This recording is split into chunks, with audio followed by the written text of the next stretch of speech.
अस्सलाम वालेकुम बच्चों। हम लोग लेसन नंबर 1 का मुताला कर रहे हैं। आप सभी जानते हैं जिसका नाम है यूरोप में निशात सानिया और साइंस की तरक्की, जिसमें हम लोगों ने पहले 2 पॉइंट्स पढ़ चुके हैं, यूरोपीय सलीबी जंगें और उसके 2 रस नताइज। दूसरा पॉइंट हमने पढ़ा था यूरोप में निशात सानिया का दौरानिया, और आज अभी हम शुरू करने वाले हैं इसका 3rd पॉइंट, जिसका नाम है साइंस की तरक्की, डेवलपमेंट ऑफ साइंस। तो ये जो साइंस की तरक्की है इसके बारे में हम देखेंगे कि क्या चीज़ें हमको पढ़नी है। ऐसा कहा जाता है कि यूरोपीय कुदरती साइंसदानों ने जदीद साइंस की बुनियादें रखी। ऐसे साइंसदान जो कुदरती फल्कियात और कुदरती अशिया के बारे में गौर व फिक्र करते थे, तो उन्होंने जदीद साइंस की बुनियादें रखी हैं। 17वीं सदी के यूरोपीय कुदरती साइंसदानों ने कुछ उसूल बनाए थे जो तजुर्बाती तौर पर कायम साइंसी उसूल साबित करने के लिए वक्त और जगह के बावजूद तजुर्बात दुरुस्त साबित हों। तो वो उसूल क्या थे कि उभरते हुए साइंस के कवानीन को साइंसी फार्मूले में तब्दील करना, जो साइंसी कवानीन हैं उनको साइंस के फार्मूले में तब्दील कर देना है, और दूसरा ये कि एक नया साइंस तख्लीक करना। तो इन कोशिशों से साइंस की तरक्की में मदद मिली है। मतलब मकसद ये था कि जो ऐसे तजुर्बात किए जाएँ, ऐसे एक्सपेरिमेंट्स किए जाएँ जिनके ज़रिए नई चीज़ें ईजाद वजूद में आएँ और वो तरक्की में मदद कर सके। तो उसके लिए बाकायदा अदारे कायम किए गए, साइंसी अदारे कायम किए गए। ये साइंसी अदारे जो थे वो 4-5 जगहों पर मौजूद थे यूरोप में। तो यूरोप में कुछ ऐसी तंजीमें साइंस की तहकीक के लिए कायम की गई थी। इन तंजीमों ने साइंसी रोज़नामचे शाये किए हैं। रोज़नामचे से मुराद है इन्होंने मैगज़ीन्स और जो डाइजेस्ट वगैरह होते हैं वो शाये किए, जिसमें ये तहकीकी मज़ामीन लिखा करते थे। यानी जो भी तहकीकी काम होता था साइंस से मुतालिक, उसके मज़ामीन इसमें लिखे जाते थे। उसके अलावा साइंसदानों के ज़रिए लिखी हुई ख़त व किताबत को इसमें शाये किया जाता था। इनके अलावा शकूक व शबहात का तबादला भी किया जाता था। यानी साइंसदानों को जो भी शकूक और शबहात हुआ करते थे तो वो भी इसमें शाये किए जाते थे। इनमें जो यूनिवर्सिटीज़ हैं या जो आधा इंस्टीट्यूट थे उनके नाम ये हैं कि सबसे पहले एकेडमी ऑफ द लिनक्स आइड, जो रोम में बनाई गई थी। लिंसियन एकेडमी भी कहा जाता था उसे। एकेडमी फॉर एक्सपेरिमेंट फ्लोरेंस में। उसके बाद royal society for improving natural knowledge, ये लंदन में बनाई गई थी।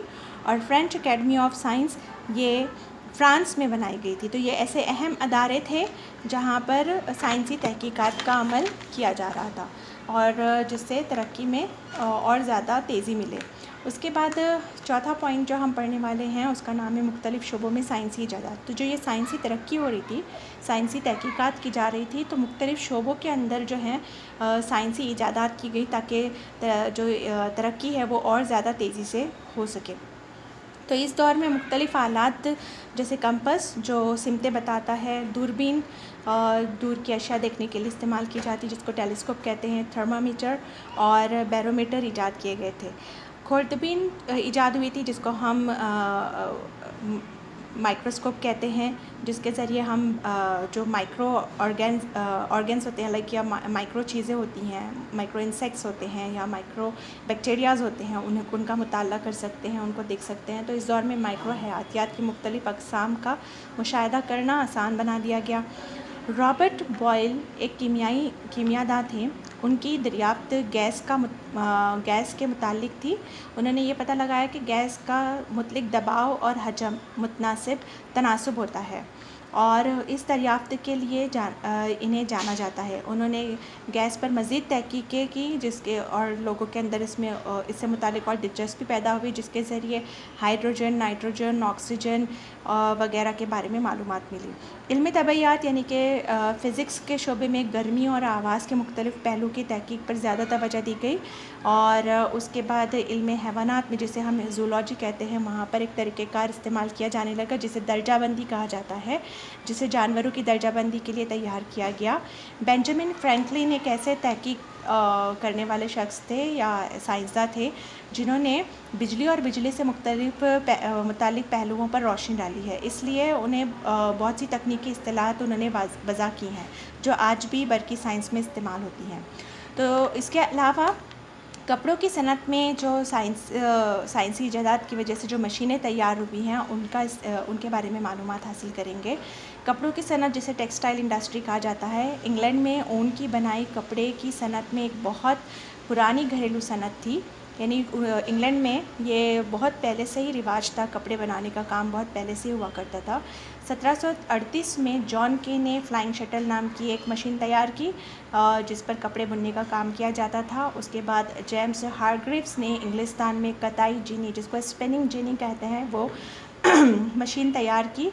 एक कताई फ्रेम होता था जिसमें कई स्पिंडल्स होते थे, जिसको तकला कहा जाता है, जिसके ज़रिए कपड़े बुनने का काम किया जाता था। तो एक फ्रेम पर एक वक्त में, यानी एक सांचे पर एक वक्त में 8 स्पिंडल्स लगाकर काम किया जाता था, जिससे मज़दूरों की तादाद भी कम हो गई और पैदावार में भी इजाफा हो गया, यानी कम वक्त में ज़्यादा पैदावार होने लगी। 1769 में रिचर्ड आर्कराइट ने एक कताई फ्रेम में मज़ीद तब्दीली करके उसे मॉडिफाई करके उसे तरक्की दी, जिससे कताई का अमल मशीनी तौर पर होने लग गया। ये बहुत तेज़ और मज़बूत और लचकदार सूत बनाने का काम करती थी। उसके बाद सैमुअल क्रॉम्पटन थे, जिन्होंने एक और तरमीम शुदा कताई मशीन तैयार की थी 1779 में, और जिसका नाम था सैमुअल स्पिनिंग म्यूल जो है खच्चर को कहा जाता है, तो इसका नाम पड़ गया स्पिनिंग म्यूल, कताई खच्चर। इस मशीन के साथ ही कपड़े की पैदावार की रफ्तार में 200 गुना इजाफा हो गया, यानी अब पैदावार जो है वो 200 टाइम्स बढ़ गई। 1785 में एडमंड कार्टराइट ने पावरलूम की इजाद कर दी, और अब यहाँ तो ये पावरलूम आ गया, तो मतलब कपड़े की बुनाई का काम बहुत ज़्यादा तेज़ी से होने लगा। 1793 में एक मशीन कपास गिन, जिसको कॉटन गिन कहते हैं, ये मुतारिफ़ कराई गई। ये मशीन रुई से रुई के बीज और रेशों से बीज को ज़्यादा तेज़ रफ्तार के साथ निकालने का काम अंजाम देती थी। तो कॉटन गिन का काम था कि रुई के जो रेशे होते हैं उसके अंदर जो बीज अटके हुए होते थे उसे निकालने का काम किया करती थी। उसके बाद ये जो साइंस है उसकी वजह से धातकारी में भी काफ़ी तरक्की हुई, जिसको हम मेटलर्जी कहते हैं। इंग्लैंड के पास कई लोहे की कानें हुआ करती थी, आज भी हैं, लेकिन लोहे को पिघलाने की तरक्की याफ्ता तकनीक की ज़रूरत थी ताकि उससे खालिस लोहे की शक्ल में हासिल कर सकें। कान से हम खाम माल हासिल करते हैं, खाम लोहा हासिल करते हैं, फिर उसे पिघलाने के अमल से उसमें से खालिस लोहे को हासिल करते हैं। तो पिघलाने के लिए ज़ाहिर सी बात है हमें भट्टी चाहिए जहाँ पे ये लोहे को पिघलाने का काम हो सके। तो आहिस्ता आहिस्ता लोहे की भट्टियों के ईंधन यानी लकड़ी इस्तेमाल की जाती थी भट्टी को जलाने के लिए, तो उसकी जगह अब कोयले का इस्तेमाल शुरू कर दिया गया। इससे भट्टियों की तख्लीक में आसानी पैदा हो गई, जो ज़्यादा दर्जे हरारत हासिल कर सकती थी। अब जिसके नतीजे में खालिस लोहे की पैदावार में भी इजाफा हो गया। बाद में मखसूस मशीनें भट्टियों की आग जलाने के लिए और दर्जे हरारत को बरकरार रख सके और हवाबाजी कर सके, इस तरह से तैयार की गई। 1865 में पिघले हुए लोहे से स्टील तैयार करने का अमल ईजाद हुआ, यानी पिघले हुए लोहे से अब स्टील की अशिया तैयार करने का अमल शुरू हुआ, और लोहे की सनत की नौयत बड़ी तब्दीली से गुजरी। इसी वक्त में एक तरीका पिघले हुए धातु को लोहे की सलाखें बनाने के लिए तैयार किया गया, मिसाल के तौर पर रेल। तो इस तरह से ये जो धातकारी में तब्दीली आ गई। अब उसके बाद मशीनों का इस्तेमाल, अब मशीनें बन गई थी क्योंकि अब निशात सानिया आ चुका था, तब साइंस में तरक्की हो चुकी थी, मुख्तलिफ मशीनें आ गई थी, तो अब उसका इस्तेमाल कैसे हो, तो इसलिए मशीनों का यूज़ ऑफ मशीन्स देखेंगे, मशीनों का इस्तेमाल देखेंगे। एक मरतबा एक मशीन एक सनत के लिए कारआमद साबित हुई। लोगों ने दूसरी सनतों के लिए भी उसकी अफादियत को जांचने की कोशिश की, यानी एक मशीन तैयार हुई और उस मशीन से एक काम किया गया, लेकिन फिर ये उस पर और ज़्यादा स्टडी करने के बाद, उसका और मुताला करने के बाद ये पता लगाया गया कि इस मशीन से और भी मशीनें तैयार हो सकती है और भी अशिया बनाई जा सकती हैं। इन कोशिशों के नतीजे में नई मशीनों की ईजाद हो गई। 1783 में थॉमस बेल ने एक मशीन तैयार की ताकि सिलेंडर या रोलर के ज़रिए कपड़े के ताने बाने पर छपाई की जा सके, यानी कपड़ों की छपाई के लिए मशीन तैयार कर ली गई।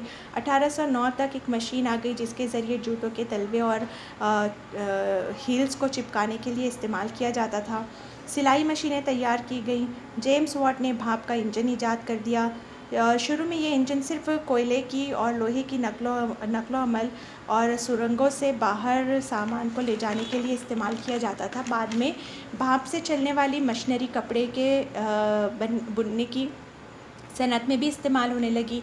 उसी वक्त के दौरान भाप से चलने वाले हल बने, घास के काटने के लिए मशीनें तैयार की गई। ये मशीनें बहुत ही कम वक्त में ज़रूरी काम मुकम्मल कर सकती थी। अमेरिका में एक इंजीनियर थे जिनका नाम था रॉबर्ट फल्टन। उन्होंने भाप से चलने वाली बहरी जहाज़ का कामयाबी से चलाई। उसका नाम था क्लैरमोंट। सड़क के ज़रिए नकलो हमल के लिए भाप का इंजन इस्तेमाल किया गया। उसकी पहली कोशिश की जॉर्ज स्टीफनसन ने। भाप के इंजन से रेलवे के लिए उसमें तैयार किया गया, इसलिए रेलवे इंजन से लिवरपूल से मैनचेस्टर का फासले को आसानी से और कामयाबी के साथ कम कर दिया गया। बाद में यूरोप के ज़रिए रेलवे खिदमत में तोसी की गई और उसने यूरोप के अंदर सफ़र करने के वक्फ़े को मुख्तसर कर दिया। तो गर्ज़ यहाँ पर हमने देखा कि कैसे निशात सानिया का जो दौरानिया था उसमें मुख्तलिफ़ किस्म की ईजादात की गई और उसकी वजह से मशीनें तैयार हुई और जो काम पहले हाथों से किया जाता था उसकी जगह मशीनों ने ले ली और बहुत कम वक्त में बड़ी पैदावार होने लगी और एक ही मशीन जो है वो मुख्तलिफ़ कामों के लिए भी इस्तेमाल की गई। तो इस तरह से निशात सानिया में तरक्की हुई है। तो अब जो हम हैं ये पॉइंट यहाँ पर ही ख़त्म हो रहा है। अब जो नेक्स्ट पॉइंट है वो हम नेक्स्ट लेक्चर में लेंगे। ये पॉइंट को समझने के लिए आप तस्वीर का भी मुताला करिए और जो मुख्तलिफ़ साइंसदानों के नाम दिए गए हैं तो उनके तस्वीर भी हमने यहाँ पर आपके साथ में शेयर की हुई है।